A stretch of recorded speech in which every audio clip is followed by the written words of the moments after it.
first day of school was last week, which means this past weekend was week one of the high school football season.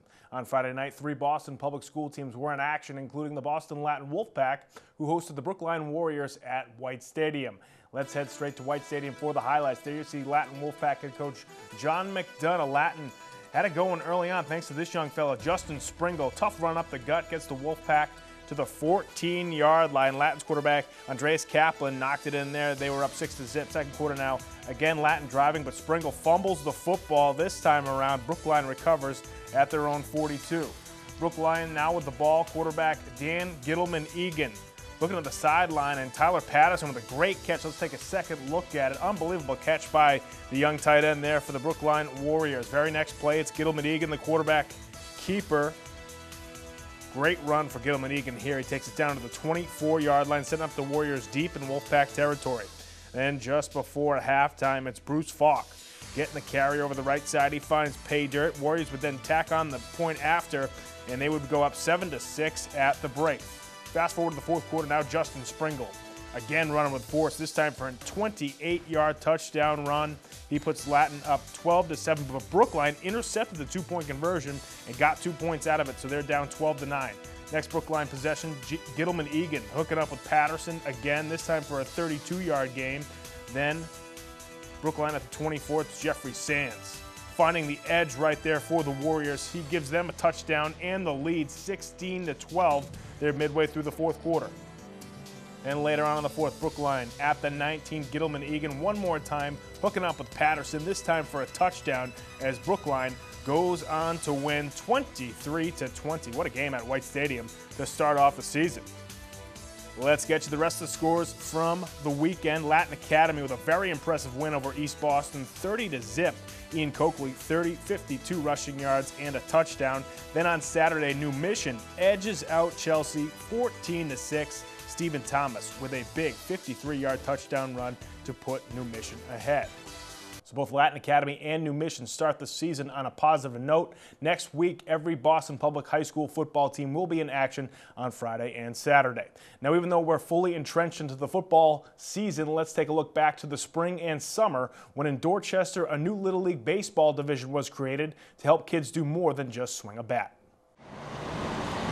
For over 4 decades, the Savin Hill Little League has been home to hundreds of Dorchester baseball players with dreams of making the major leagues. But in the spring of 2014, another group of Dorchester ball players had their baseball dreams realized when the Savin Hill Little League formed a Challenger Division. The Challenger Division is an opportunity for kids of all abilities with cognitive and or physical disabilities to play the great game of baseball. It's really based upon the belief that every kid should be able to play baseball and every child should be able to participate on a team. While not the first of its kind in the U.S., the Savin Hill Challenger Division is the first to hit the Little League Diamonds of Boston. The league is up and running thanks to Project Deep and Project Bind founder Brendan McDonough. It really started with my daughter Sophia, who is 8 years old, has Down syndrome, and has been watching her 3 older siblings play baseball for the last 8 to 10 years. And this year she came home and said, "I want to play baseball." And her brothers actually then kind of looked at me, and we were all sitting around the house and said, "Well, why don't we start a Challengers, division?" And with organizations like the Henderson Inclusion School and Project Deep already in place, the neighborhood of Dorchester was the perfect spot for the McDonough family's idea to take shape.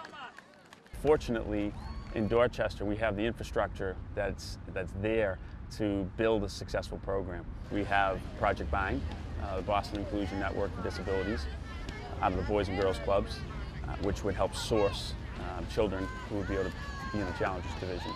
We have the Henderson Inclusion Elementary School, which is also a partner of ours, and obviously that's just a tremendous resource for identifying potential players for the Challengers Division. We're always looking for ways to extend the school into the community.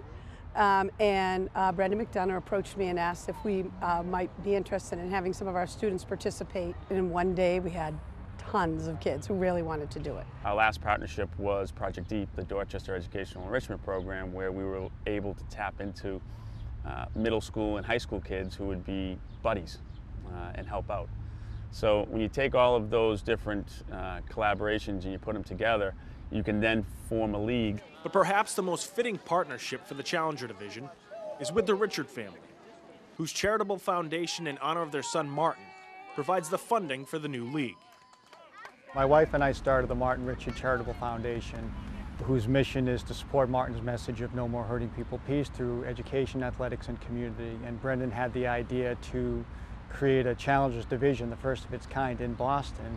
And when he brought the idea to us, it was a natural fit. Janie participates in the program.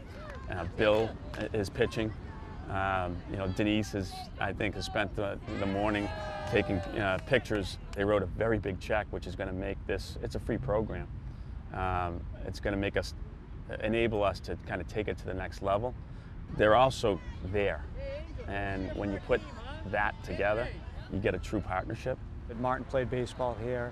Henry, my other son, played baseball, and Jane has certainly played baseball, and she's part of the Challengers League this year, so it was a natural fit. It was in our community. We just felt that we couldn't let this opportunity pass by.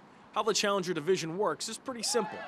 Each player gets one at bat during each inning, with each game lasting 2 innings, or as long as the Challenger players want. Before every game, each Challenger player is assigned a buddy, who, if needed, can help them at bat or in the field.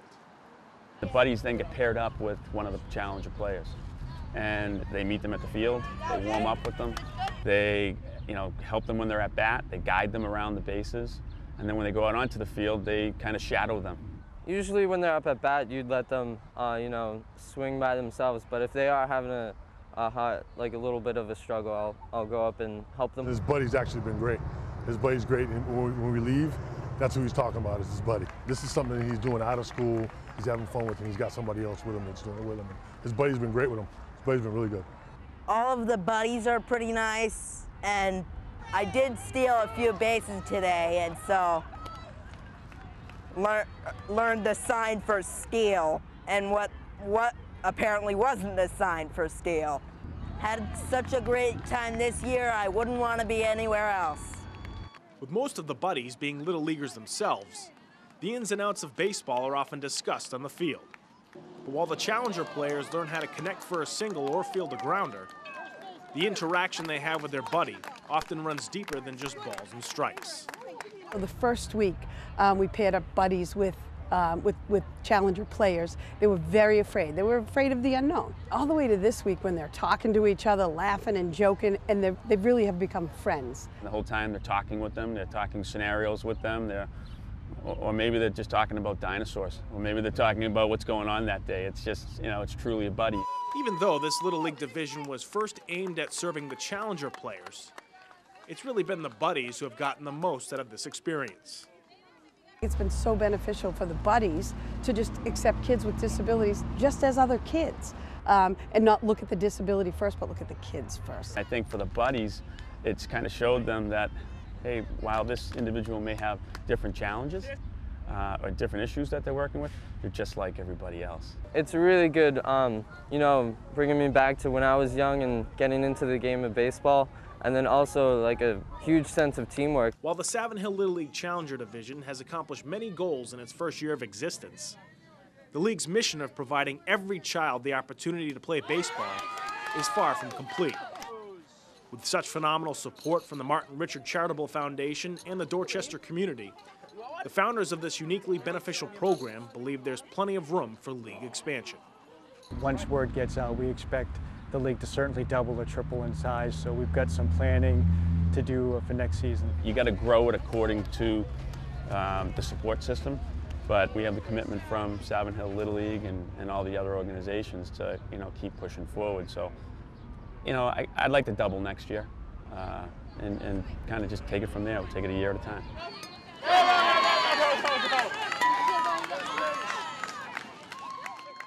You can't help but smile after watching that. As Brendan McDonough said, the Savin Hill Little League hopes to create 2 separate Challenger divisions next season to have both a teen division along with a 12 and under division. That's going to do it for sports this week. Be sure to come right back here next week for more on Boston Neighborhood Sports.